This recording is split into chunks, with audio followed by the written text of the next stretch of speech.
اور پہاڑ وہاں سے شروع ہو رہا تھا، یعنی کہ پہاڑ کی چوٹی تک ہمیں اس ونڈو سے نظر آتا تھا۔ شاید کوئی اس جنگل میں چھپ کے مجھے دیکھ رہا تھا، کیونکہ جیسے ہی میں نے وہ کرٹن ہٹایا تھا وہ بیل کی آواز بھی رک گئی تھی۔ بہرحال میں ڈر کے پھر سے اپنے بستر پر آ کر لیٹ گیا۔ صبح اٹھ کر جب میں نے اپنے چچا سے ذکر کیا تو انہوں نے کہا کیا ہوا؟ بیلی تو تھی، شاید کسی جانور کے گلے میں بندی کوئی گھنٹی ہو جس وجہ سے تم ڈر رہے ہو، ایسا کچھ نہیں ہے۔ اور وہ اس طرح بات کر رہے تھے جیسے میرا مذاق اڑا رہے ہو، اور کہنے لگے کہ اس میں ڈرنے والی کیا بات ہے۔ خیر انہوں نے میری بات پہ غور نہیں کیا۔ اسے اگلی رات مجھے پھر سے 3 بجے بیل کی آواز آتی ہے۔ اب کی بار مجھے وہ آواز اتنا قریب سے آ رہی تھی جیسے کوئی میری ونڈو کے باہر کھڑا ہے۔ میں نے لحاف میں اپنا منہ چھپا لیا اور ڈر سے آیت الکرسی پڑھنے لگا۔ پھر مجھے محسوس ہوا کہ کوئی میری ونڈو کے پاس کھڑا میری ونڈو پہ نیل سے اسکریچ کر رہا ہے۔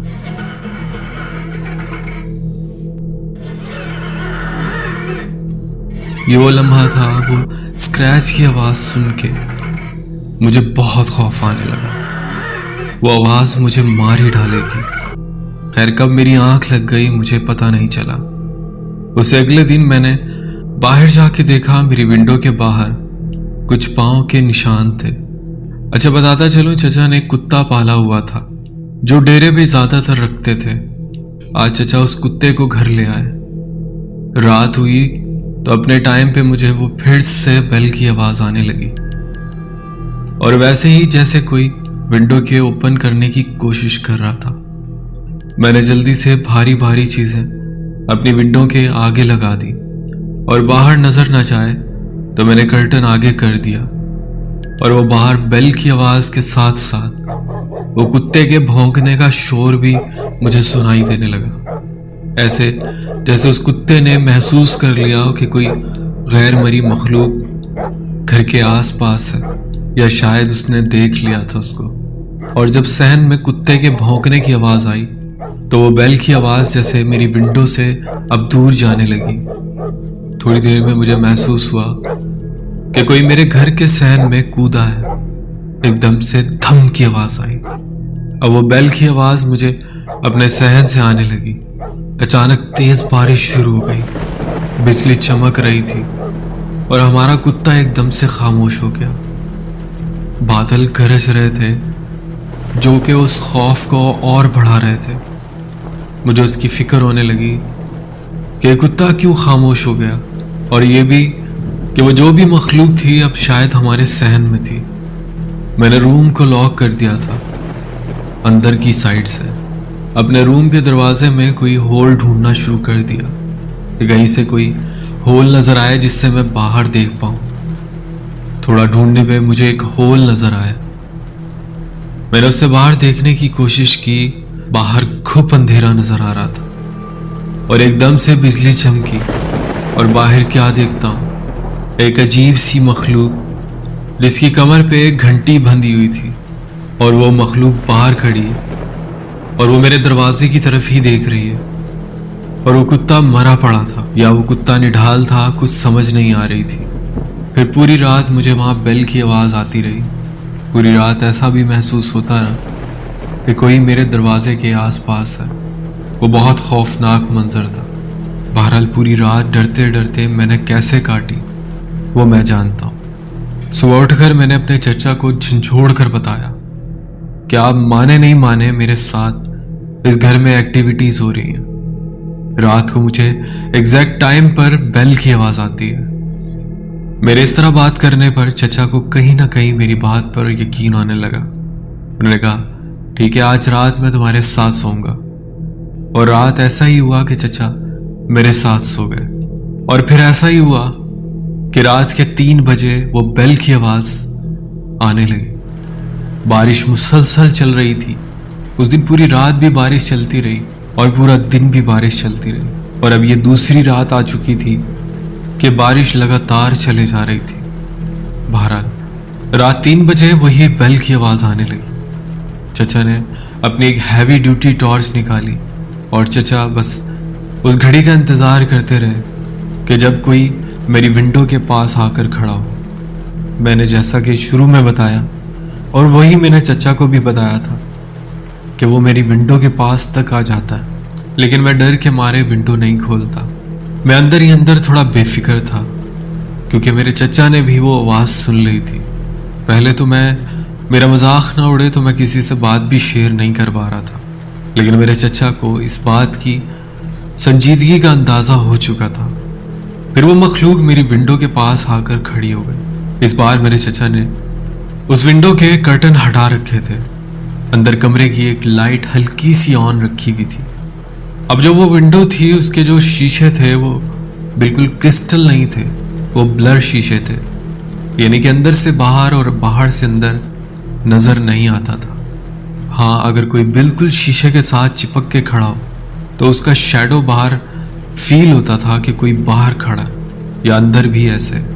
بہرحال وہی ہوا کہ وہ مخلوق شیشے کے بہت قریب آ کر کھڑی ہو گئی اور شیشے کے جوڑ سے اندر جھانکنے کی کوشش کر رہی تھی۔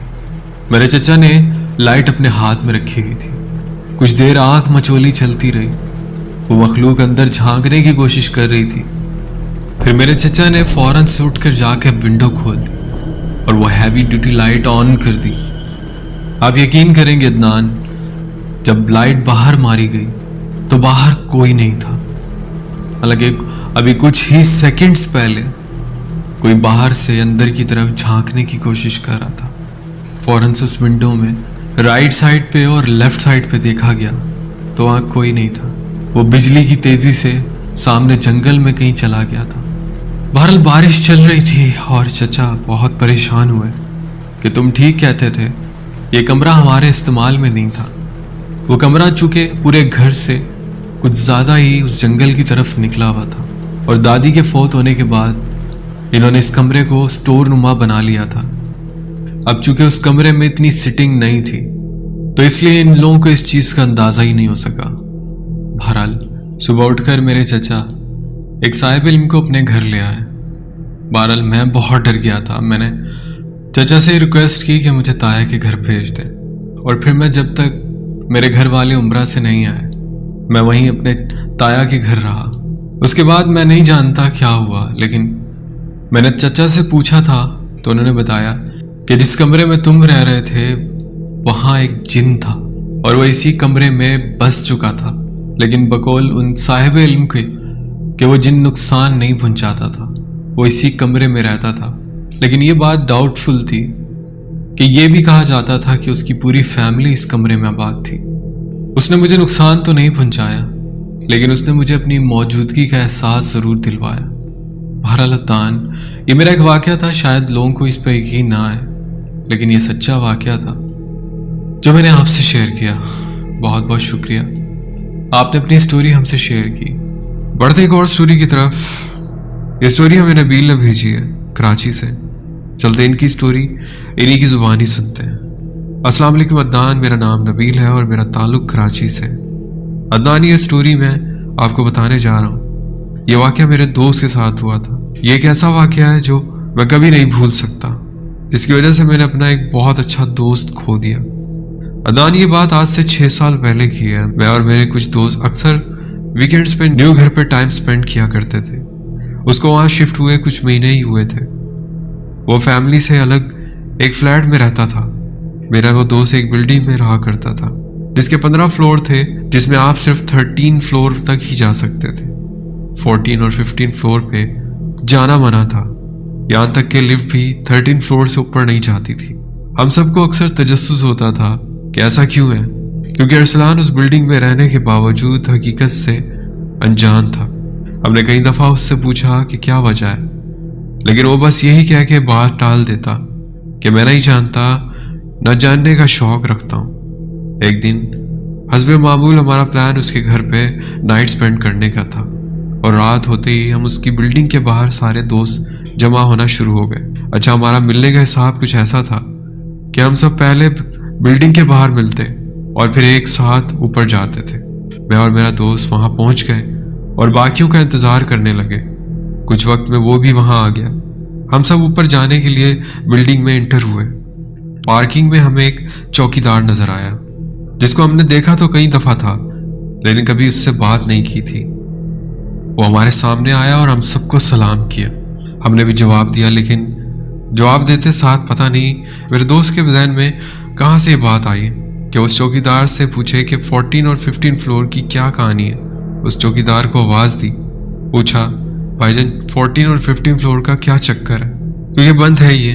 تو اس نے جواب میں سوال کیا کہ آپ نہیں جانتے. میرے دوست نے کہا نہیں. تو اس نے بتایا کہ بھائی جان کچھ سال پہلے 15 فلور کے آخری والے گھر میں ایک پوری 8 لوگوں کی فیملی کو کسی نے بے دردی سے قتل کر دیا, بچوں تک کو نہیں چھوڑا. تب سے اس فیملی کی روحیں اس فلور پہ موجود ہیں. اس کا زور اتنا ہے کہ دونوں فلورز پہ رہنے والے لوگوں کو وہ فیملی نظر آتی ہے. کبھی بچوں کے کھیلنے کی آواز, کبھی جیسے میاں بیوی باتیں کر رہے ہیں اور نہ جانے کیا کیا. تب سے دونوں فلور بند ہیں, کسی کا جانا لاؤ نہیں. یہاں تک کہ وہ جو آخری گھر ہے اس کا مین ڈور آج بھی ان لاک ہے. کسی کی ہمت نہیں ہے جو اس کو لاک بھی کر سکے. سننے میں یہ بھی آیا کہ کچھ لوگ آئے تھے اس اثر کو نکالنے یہاں سے, لیکن ان کے اثر سے نجات نہیں دلا سکے, کیونکہ کہتے ہیں کہ اس فیملی نے قسم کھائی ہے کہ وہ کسی کو یہاں نہیں رہنے دیں گے. کئی گھروں میں اس چکر کی وجہ سے موتیں ہوئی ہیں. تب سے یہ جگہ بند ہے. ہم سب نے یہ سنا تو ہماری جیسے روحیں ہی جسم سے نکل گئیں. ہم نے بات کو پھر ادھر ادھر کر دیا تاکہ ہماری رات خراب نہ ہو. ہم ارسلان کے گھر آئے اور بیٹھ کے باتیں کرنے لگے. باتوں میں ہم سب نے ارسلان کو یہ کہانی بتائی. اب کیونکہ وہ ایسی باتوں پہ یقین نہیں کرتا تھا, اس نے کہا کہ یہ سب بکواس باتیں ہیں, اور یہ بات کہہ کر اس نے بات کو ٹال دیا. جب باتیں کرتے کرتے دیر رات ہو گئی اور ہم لوڈو وغیرہ جیسے گیم کھیلنے لگے, اور ہم پھر ٹروتھ اور ڈیئر والا گیم بھی کھیلتے. رات کے 2-3 بج رہے تھے اور ڈیئر میں ٹرن آئی ارسلان کی اور اس نے ڈیئر سلیکٹ کیا. ہمارا وہ دوست جس نے چوکیدار سے یہ فلور کا پوچھا تھا, ارسلان کو ڈیئر دیا جو ہم نے کبھی سوچا بھی نہیں تھا. اس نے کہا کہ اگر تو واقعی میں ان باتوں پہ یقین نہیں کرتا تو تیرا ڈیئر ہے کہ تو 15 فلور پہ جا اور اس گھر میں بھی جا کے سیلفی لے کے آ. تو میں مانوں. ہم سب نے اختلاف کیا, لیکن ارسلان کیونکہ نہیں مانتا تھا ان باتوں کو, اس نے ہاں کر دی. لیکن شرط رکھی کہ وہ دوست بھی اس کے ساتھ جائے گا, اور اس نے بھی ہاں کر دی. سب 14 فلور کی سٹیئرز تک ساتھ گئے اور وہاں سے وہ دونوں اکیلے اوپر. کچھ دیر تک تو سب ٹھیک تھا, لیکن کچھ آدھے گھنٹے بعد ہم نے اپنے دوست کی ایسی چیخ سنی جس کو سن کے ہمارے رونگٹے کھڑے ہو گئے. پہلے تو کسی کی ہمت ہی نہیں ہوئی آگے بڑھنے کی, لیکن میں نے حوصلہ پکڑا اور اللہ کا نام لے کے آیت الکرسی پڑھتا سب کو اوپر لے کر بھاگا. ہم سب اوپر بھاگے اور دیکھا کہ ارسلان 15 فلور کے سٹیئرز پہ بے ہوش پڑا تھا, اور وہ دوسرا دوست اس کو پکڑ کے بیٹھا ہے. چہرہ اس کا زرد ہے اور سانس جیسے جسم سے ابھی چھوڑ دے گا. ہم سب پوچھنے لگے کہ کیا ہوا, لیکن میں نے اس وقت ان کو وہاں سے نکالنا زیادہ ضروری سمجھا اور سب کو بولا پہلے ان کو نیچے لے کے چلو. جب ان کو لے کر ہم نیچے آئے تو دوسرا دوست بھی گھر پہنچ کے بے ہوش ہو گیا. ہم نے دونوں کو اٹھانے کی بہت کوشش کی, لیکن وہ نہ اٹھے. ہم نے ایمبولینس بلوائی اور ان کو ہاسپٹل لے گئے. ہم نے دونوں کی فیملیز کو بھی بلایا. جب ان کی فیملیز آئیں تو ہم سے سوال کرنے لگے, لیکن ہم میں سے کسی کے پاس کوئی جواب نہیں تھا. اگلے دن صبح دونوں ڈسچارج ہو گئے. گھر جانے کے بعد ہم سب کئی دنوں تک نہیں ملے. ایک دن ارسلان کے گھر والوں کا فون آیا, گھر آؤ, ارسلان کی طبیعت بہت خراب ہو رہی ہے. ہم ان کے گھر پہنچے تو پتہ چلا کہ اس کی طبیعت بگڑتی جا رہی ہے اور سڈنلی اس نے ہلنا جلنا بھی بند کر دیا. ہم اس کو ہاسپٹل لے گئے. وہاں پہنچے تو ڈاکٹر بتاتا ہے اس کی ڈیتھ ہو چکی ہے. اس کی والدہ پھوٹ پھوٹ کر رونے لگی اور ہم پہ تو جیسے مانو آسمان ٹوٹ پڑا. کچھ ہی دیر بعد اس کے جنازے کا بندوبست ہونے لگا. نماز جنازہ پڑھ کے ہم اس کے گھر آئے تو ہم نے اس کی والدہ سے پوچھا کہ کیا ہوا تھا, اور انہوں نے ہمت کر کے ہمیں بتایا کہ ارسلان جب سے گھر آیا بہت عجیب بیہیویئر کرنے لگا. کسی سے کوئی بات نہیں کر رہا تھا, کھانا نہیں کھاتا اور اپنے کمرے میں بند رہتا. کبھی ہمیں ایسا لگتا کہ وہ اپنے کمرے میں کسی سے بات کر رہا ہے. اس کے ہاتھ پہ عجیب عجیب زخموں کے نشان ہوتے جیسے کسی بچے نے اسے کاٹا ہو. اور اس دن تو وہ صبح سے اپنے کمرے میں نہ بریک فاسٹ کیا نہ کچھ, اور شام میں جیسے تیسے ہسبینڈ نے دروازہ توڑا تو دیکھا وہ زمین پہ عجیب طرح سے پڑا ہے اور درد سے کھرا رہا ہے, مانو جیسے اس کو کسی نے بہت مارا ہو. اچھا بتاتا چلوں کہ اس پورے میٹر میں ہمارا وہ دوست موجود نہیں تھا. جب کچھ عرصے بعد ہم اسے ملے تو اسے سب کچھ بتایا اور تمہارے ساتھ کیا ہوا تھا؟ تو اس نے بتایا ہم جب اوپر جانا شروع ہوئے تھے تو 14 فلور کے سٹیئرز تک سب ٹھیک تھا، لیکن 15 فلور پر جاتے ہی ہم دونوں ایک ایسی پراسراریت محسوس کر رہے تھے جس کی وجہ سے دونوں پہ عجیب سا خوف طاری ہونے لگا۔ ہم نے پھر ہمت جٹائی، جلدی سے کمرے میں پہنچے اور جلدی سے کام مکمل کرنے لگے، جیسا کہ ایک سیلفی لینی تھی۔ ہمیں بہت جلدی تھی کہ ہم جلدی سے گھر پہنچ جائیں۔ پورے کوریڈور میں ایک عجیب سی بو آ رہی تھی، جیسے کوئی گوشت سڑ رہا۔ ہم اس گھر کے مین ڈور پہ آئے تو بو وہیں سے آ رہی تھی اور پراسراريت کی انتہا مت پوچھیں۔ میں نے ارسلان سے کہا کہ یہاں سے تصویر لے لیتے ہیں اور چلتے ہیں، لیکن ارسلان نے کہا کہ یہاں تک آ گئے ہیں تو اندر بھی چلے جائیں۔ پہلے تو میں نے منع کیا، لیکن اس نے ضد پکڑ لی اور اس کی خاطر میں بھی اندر گیا۔ اندر جیسے ہی ہم نے تصویر لی، ہمیں چیخ کی آواز آئی۔ ہم دونوں بھاگنے کی کوشش کر رہے تھے، لیکن ڈر کے مارے ہم دونوں کی ٹانگیں جیسے مردہ ہو گئی تھیں۔ ہم نے بچی کچی جان اپنی ٹانگوں میں لگائی اور بھاگے۔ ہم جیسے ہی گھر کے مین ڈور پہ آئے تو ہمیں ایسا لگا کہ جیسے ہماری ٹانگیں پیچھے سے پکڑ کے کوئی کھینچ رہا ہو۔ ہم دونوں گرے اور ہم نے پیچھے مڑ کے دیکھا تو پوری وہ فیملی ہمیں دیکھ رہی تھی۔ ان کی آنکھیں وائٹ چمک رہی تھی اور وہ خون میں لت پت تھے۔ ہم دونوں نے چیخ ماری اور ہم اسٹیئر تک پہنچے ہی تھے تو جیسے کسی ہوائی مخلوق نے ارسلان کو اٹھا کر دیوار پر دیم مارا اور مجھے ایک زوردار تھپڑ پڑا اور اسٹیئر پر آ کر گر گیا۔ یہ سب باتیں بتانے کے بعد اس دوست نے اور کچھ بتائے بغیر وہ چلا گیا۔ کچھ دنوں بعد ہمیں پتہ چلا کہ اس نے شہر بھی چھوڑ دیا۔